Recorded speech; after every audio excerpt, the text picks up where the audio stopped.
What's up, everybody? How you doing? Welcome back to Shop Talk here at 31 Records, my little record store in Houston, Texas. Boy, I tell you what. So I wasn't gonna do this one today because I'm kind of tired and I'm having kind of a rough day. You know, people that I care about running their mouths about me, and it sucks, man. But my neighbor across the hall who sells like pops and collectibles and stuff, his kid drew a picture of me today. So shout out Ryan. So I thought, like, you know what, dude, screw it, man. Let's do the show. Let's bring the people what they want, which is more of me, right? No, not really, but like content, right? This kid also drew, check it out. He drew me a picture of Walter White, and dude, check this one out. He drew a Terrifier picture for me. This kid's an artist, man. So I just thought, like, you know what, dude? You know, you have bad days sometimes. Let's just keep it pushing, bro. It is what it is. So today we're going to read the AFI article from 1997. It's a little interview. I'm going to show you a couple of 7-inch records, and I'll tell you about an artist that I discovered that I like now. Actually, you know what? We'll do that right now. The music in the background today is going to be this guy named Dan Padilla. I don't know how you say it. Dan Padilla, I guess. It might be Padilla. It might be silent L's. But this is what we're listening to now. I've already listened to this one. I think these came in the collection I bought from Kevin. But this is like Americana mixed with like orgcore stuff, a la Lucero and the Gaslight Anthem. It's really good, just like rock and roll stuff. I highly recommend this, man. Check it out if you need it. Bad, just let me know. I'll sell you these. I don't care. But like, go listen to this music. It's really good. It's just good, like bluesy rock and roll mixed with some punk. And then I'll show you a couple of 7-inch records that I found that I picked out to talk about. There are artists I don't know a lot about, so anybody that has any information on it would be appreciated. So we're gonna read this little interview. AFI. I showed it to you in yesterday's episode, 1997. I decided to do it this way because it'd be a little easier on me to read it.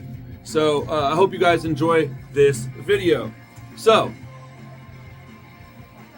the guy says, I guess the guy asking the question, his name is Blaze. He says, in your Nitro press release for the new record, it refers to you guys as the new kings of Gilman Street.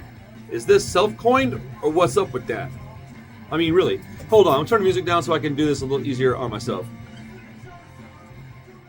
It's really good music, but I need to be able to hear. Jeff says, I think that was just propaganda. It was made up. Davey says, yeah, if anything, Gilman has risen up against us. We have been dethroned if ever we were the kings there. That's awesome. Yo, shout out to AFI guys. Blaze says, you're not allowed there anymore? Davey says, we're allowed there, but unwelcomed. Why is that? Good question, says Jeff. Davey says, I'm not really sure. I mean, you guys are straight, right? Not a bunch of drunks or anything? You know, I thought he meant like sexually, but whatever. Davey says, we're sellouts. Being drunks would probably get us more points. However, no, that's not true. There is just a weird feeling there.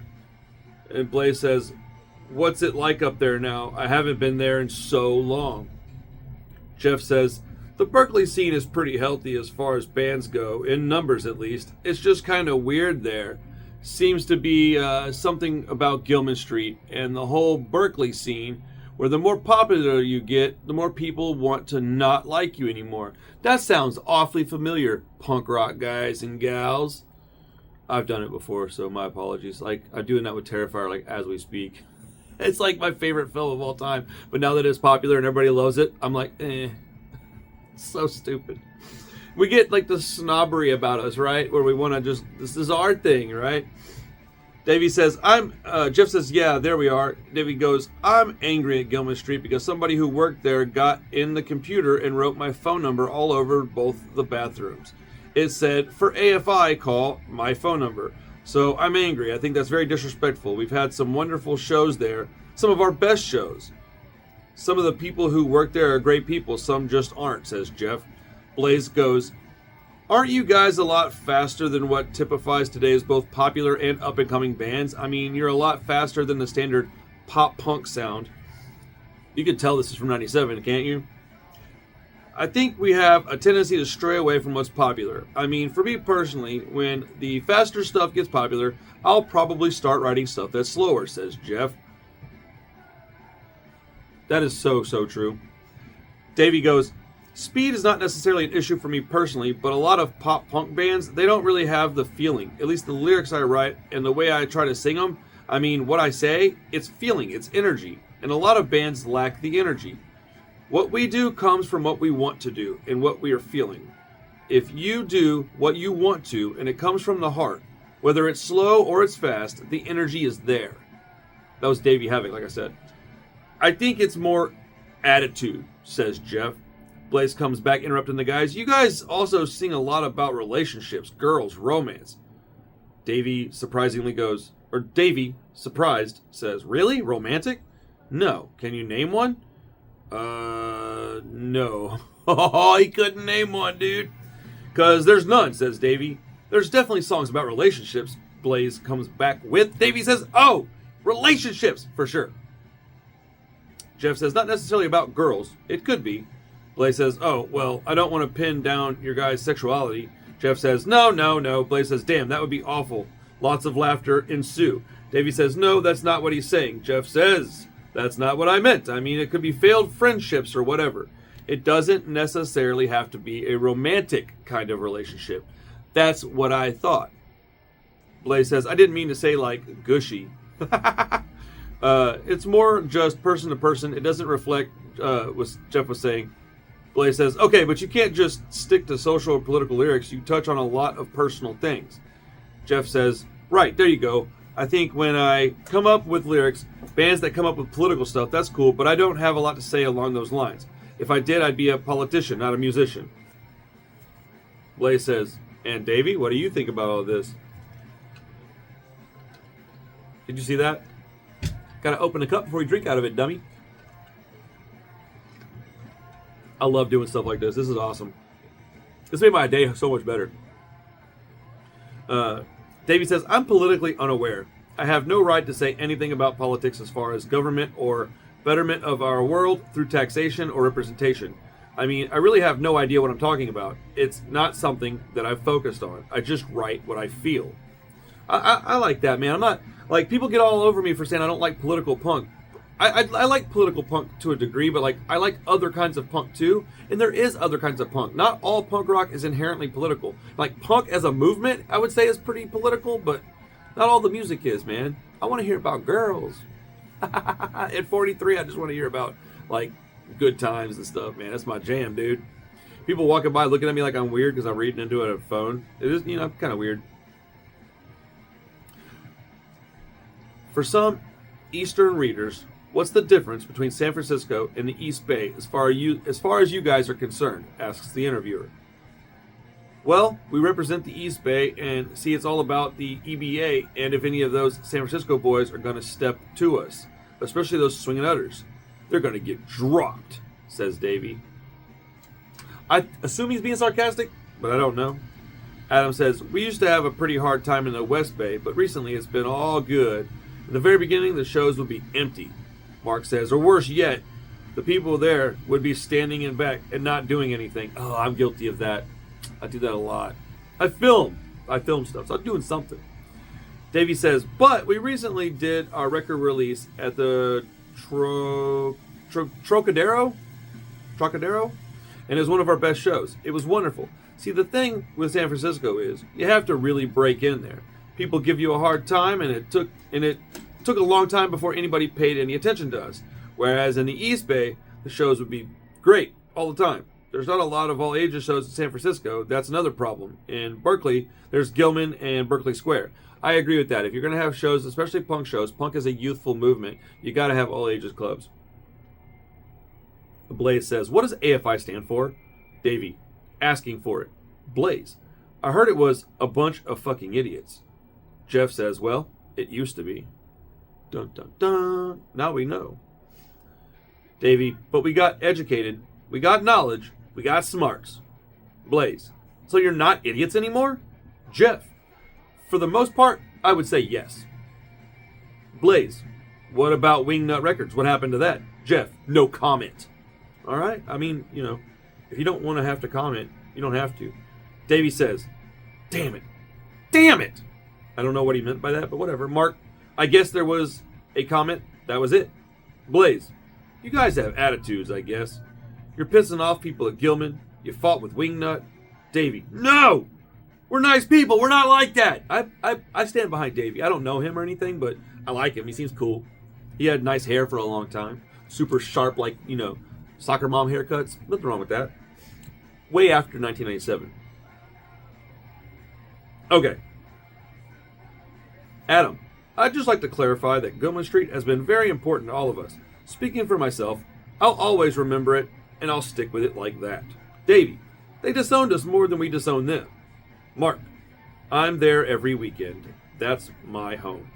Blaze, I imagine the Nitro signing brought some of that on. How did that come about anyways? Mark, we recorded a demo with Lint from Rancid. Let's go! And he told us that Dexter from Offspring was starting a label and that we should send him a tape. So he sent him a tape. And about a year later, we heard from this guy, Jason, at Nitro. He said that he was going to play the tape for Dexter and that he would probably really like it. So we didn't hear anything for a while. After the Wingnut CD came out, we met with Dexter and he said he wanted to put out a record. So it was cool. The people are really awesome there. I just want to say, man, AFI and Offspring back in the day sounded very similar. Also, I want to shout out 30 Foot Fall. Again, they were also on Nitro Records, so they were label mates with freaking AFI, dude. That is awesome. In the most important time of like AFI's, career, in my personal humble opinion. Adam says, we didn't have a lot of labels coming to us. We were ready to move to a new label, and here was one that we couldn't really find anything wrong with. Not to mention millions of dollars backing it. And it seemed like a good thing. Really, millions? I guess back in 97, yeah, because Dexter was a millionaire by then. Blaze. How could you be mad at Wingnut, though? They seem to do a good job of getting the name out there and putting you into the position you're in now. Jeff, it's not that we're mad at Wingnut. It's more, I don't know, as unpunk as it sounds, a lot of people that run small labels are real unprofessional. Hey, man, I take that as a personal dig at my character. I run a small label, and I'm only awful sometimes. The fuck, man? As far as business goes, they should maybe look into things a little more before they try and do things as if they have the capital. That's not wrong, actually.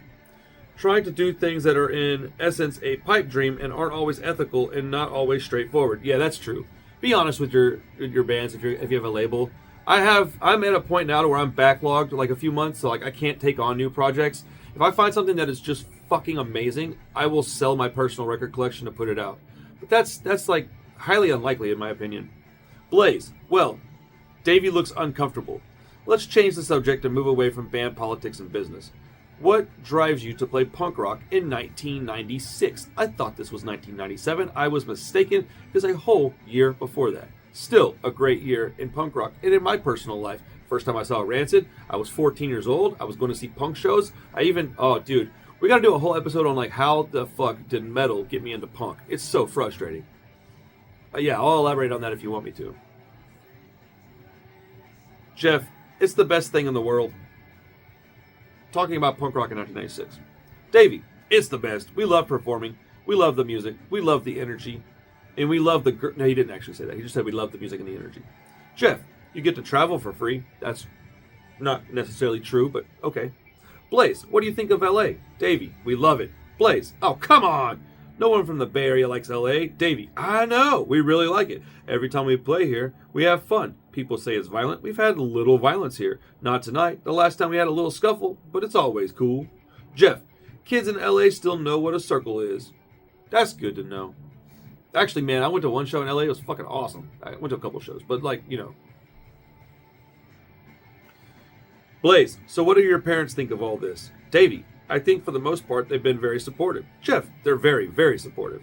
Adam, I think in some cases it took them a while to come around. Jeff, my parents have always been very supportive of what I've wanted to do ever since I graduated high school. Davey, just as far as giving a shout out to mom and dad, they've gone far and beyond the Call of Duty. Blaze, so none of you guys came from fucked up families? All the band. No! Davey, we're suburban kids from suburban homes with an elf on the lawn. No more trauma then. Blaze, and you guys don't drink? Why not? Davey, I'm straight edge, so I don't want to confuse anyone. That's nice of you. I've thought from the beginning that it's distasteful for me from what I've seen. I've associated that lifestyle with a lot of people that I don't want to associate myself with. From what I've seen, it's just self-destructive lifestyle that I didn't want to take part in. Other than that, it's just a personal choice, and I'm not about to say, you had a beer, so I'm not going to talk to you. But really bums me out is that when people who drink have a problem with me because I don't drink, and think it's funny to try to force it on me when I don't think it's funny to say, stop drinking, I'm fucking poison free in your face, motherfucker, because it's not like that. Just leave me alone. Jeff, my thing is, I'll do what I want to. You do what you want to. Just don't get in my face. If someone's going to fuck themselves up, more power to them, as long as they don't hurt anyone. I don't give a shit. I like Jeff's stance on this. I don't give a shit either. I'm sober, but if you want to do drugs, well, I would prefer you not, but if you want to, you're an adult, do them. If you're an adult. If you're not an adult, don't do that shit, man. All you crazy ass kids out there. This is a long ass video. I'm sorry. I'm almost done with this part. We'll get to the records. I'm having fun. I hope you're having fun. Blaze, are you guys all alcohol and drug free? Jeff, in the past I would have said yes, but Blaze, it's not a band message or anything. Jeff, we're not a straight edge band. I don't drink. I don't do drugs, but I do eat meat. Adam, as a band, we all pretty damn near sober. Mark, we've all got pretty clean lifestyle going on. Adam, but personally don't believe in aligning myself with something that has limits. I'm not necessarily going to go shoot heroin, but I don't like to say I will never do something. There are a million things I know I will never do, but I like to keep my options open. I don't want to contradict myself. I like that, Adam. Good for you, buddy. Jeff, I think that the fact is one of the main factors in the longevity of the band. Sobriety, I guess they're saying. Blaze, how long have you been a band? Jeff, I have been in the band for 4 years. Blaze, wow, so you guys have been tooling around for 2.5 years. Davey, fuck yeah, people didn't give a shit about us, not that they do now. Jeff, and not that nobody ever did, it was just limited. We put out our first 3 7-inches ourselves, and finally stuff started happening. Blaze, I think it's important to let people know you didn't just pop up overnight on Nitro. Jeff, yeah, a lot of people do think that, but we've been around a long time. Blaze, so what is planned for 1997? Davey, that's a long time ago. Davey, January 4th, we played Gilman Street with the Swingin' Utters. Then we're off a couple months. Then March, April, we're on tour with the Offspring. That's crazy. Blaze, the perks of being on Nitro. Aren't you afraid of the feedback that being there on a major now? Jeff, I am a little, but not enough to make me say no. Adam, basically we're going to cleanse ourselves of all the fickle fans we have. Nothing wrong with that either. Dude, if you don't want your band making money, then fuck off, dude. What are you doing, man? Like your favorite bands? Dude, let them make some money. You sell out when you change your lifestyle for money. Not when you just make some money. That's ridiculous. Jeff, as far as what people think, I don't care. I've been into them since their first album. They do their thing, and we do ours. Oh, Swingin' Utters, I think, and maybe the Offspring. So, basically, you're doing all of this to yourselves, and you don't really care, says Blaze. Jeff, yes, we're very selfish. Blaze, you don't care who likes you, who buys your records? The whole band. That's not true. Blaze, so there won't be any ballads on the next record? Davey, with an impish grin, maybe there will. I'm thinking of writing a ballad, actually. Yeah, dude, no shit. Thanks, 2001. Fuck. Jeff, I bought an acoustic guitar last tour. Don't do that. I'm just kidding. Blaze, all right, I'm wrapping this up. If there's anything I didn't touch on, feel free. Davey, yes, as a matter of fact, there is something I'd like to say to the Flipside readers. Thank you for coming to see us. If you're going to, we love you. Please, for the love of Jesus, Allah, Buddha, whoever you love, your mom, please don't ask us to play Man in a Suitcase or Cereal Wars. Noted. Also, thank you to everybody at the Punk Rock Review, hanging out, listening to me read this article, and, shopping at my store, listening to my videos, high-fiving me and shit, taking photos. I like all of it. Jeff, it's not going to happen. If you want to write us, you can and they give a P.O. box. I'm not going to give you, so it's probably not there anymore. And if you'd like to hear back from us, you should send a self-addressed stamped envelope. That's pretty cool. Davey, here's the tricky part. Jeff, here's the caper. You put that envelope, or the capper. Oh, sorry, I said the wrong word. Here's the capper. You put that you put that envelope inside another envelope and you address it to AFI. You put AFI's address in the middle, a stamp on the upper right corner, your address in the upper left corner. A lot of people don't understand how to mail an envelope. That was awesome. And I agree. A lot of people don't know how to mail an envelope. I don't have a whole lot of time left, so I'm going to go ahead and switch the camera angle around, and I'm going to show you a couple of records that I like. And I would like you to tell me what you think about those records and if you've heard them before. I'm very new to these bands, so just bear with me. If I like them now, I may not like them in a week. But right now, I'm excited about them. So yeah, hold on. Un momento, por favor. Thank you. Okay, so I'm about to go to a show. I'm about to go watch freaking Lower Class Brats, The Drowns, and Coffin Cats, and Liberty and Justice. Those are my homies, dude. But before I do that, I'll show you 4 records that I got. This is a band called The Blue Tones. It says that it is classic 1990s melodic Brit pop. So like a la Oasis or something, I bet. So I've heard this one time. I liked it enough to buy it, so I bought it. So what do you guys think of this? Do you ever heard the Blue Tones? Cut Some Rug is on the A side. The B side is Castle Rock. They're both side A. Look. Side A. Side A. That's pretty cool. Yeah, I think this is just on black vinyl as well. Then we have this one called Cast. This is orange vinyl with a poster. Nice. Oh, yeah, this is the other one that was 90s Britpop. I love this stuff, man. Well, I enjoy it. I think I love it. I'm still getting used to it. If I don't love it, pretty soon I'll just bring it back up here and, you know, I've got a place to sell this stuff if I don't love it, so. Man, I wish that they sent 2 posters so I could hang one up and then I could, you know, keep one in the record. But that would be a gargantuan waste of money by the band and the label, so it's just, you know, not really a serious request, but whatever. Got some Britpop going on today, boys and girls. Hey, Andrew, if you're watching this, check this out, bro. Not even open yet, duder. Hell yeah. I stinking love this band. Shout out to The Stress, dude. Okay, this one I only heard a little bit of. I'm very excited, dude. Corpus Delicti, Pagan Myth. 1983, press on Nuclear Waste Records. Excuse me. New Wave Goth. I've been getting into this stuff a lot since I started messing with these Before Dawn fellas. You know what I'm saying? Dude, how cool is this? Great packaging, too. You know, I just learned about the reason we have the big-ass holes in these records is because they were in jukeboxes. I didn't know that for a long, long time. How stupid am I? Maybe not stupid, but it's a little ridiculous that I didn't know that, if I'm honest. Yeah. Man. Okay, this next one is the last record I'll show you guys. I'll let you get out of here. I know you got things to do. But I love this place. I love this store. I love my channel. Thank you guys for helping me out. I know you didn't really do much except watch the video, but that is important to me. And I appreciate it because making this video today is really helping my mental state. Because I was having a bad afternoon, man. I'll just be honest about it. My mom and my kiddos said some really mean things about me. And I don't feel like I deserve it. So, you know, I'll have to have a talk with my son whenever I see him tomorrow. But my mom, dude, like, what did I do to her, man? I haven't been a bad kid in, like, well, I'm 43 almost. I haven't been a kid in forever. But, yeah, man, it basically questioning my abilities as a parent. And I don't know. How do they expect me to not take that, you know, poorly? It really hurts my feelings. It makes me want to start crying, honestly. Like, I love my kids so much, dude. I work so hard for them. I make them have a really chill life, and honestly, probably too easy. But, you know, maybe I suck as a dad. Who knows? I'm trying, though. Can't say that for everybody. I know a lot of guys that have kids that don't do shit for them, which is absolutely terrible. I think I might do the Descendants article next. I'm going to get better at reading this stuff, trust me. I didn't do too bad this time. All right, The Radiators. This one I really enjoyed. This is a, 1977? Irish punk rock. That's awesome, dude.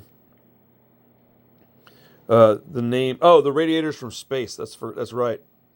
Yeah, they shortened the name to just The Radiators later on, but, you know, the jacket's kind of beat, but this is awesome, dude. This is so rad. It's just like very much, this is exactly what you think it is. It's like rock and roll based punk rock from the late 70s. Sounds kind of like Radio Birdman, The Clash a little bit. Radiators from Space are pretty solid, but Radiators, as I would, you know, talk about them. Anyways, man, I'm in a weird mood. I apologize. I'm gonna go see this punk rock show. Thank you guys for hanging out, man. I appreciate it. We got some good old punk rock records here. We got The Stress. Let me see if I can get a good photo for the. You know what? I'll just take a picture of me holding up the magazine. But yeah, I don't know. I'm in a weird headspace. Hope y'all have a great day. I'll see you on the next video. Okay, peace.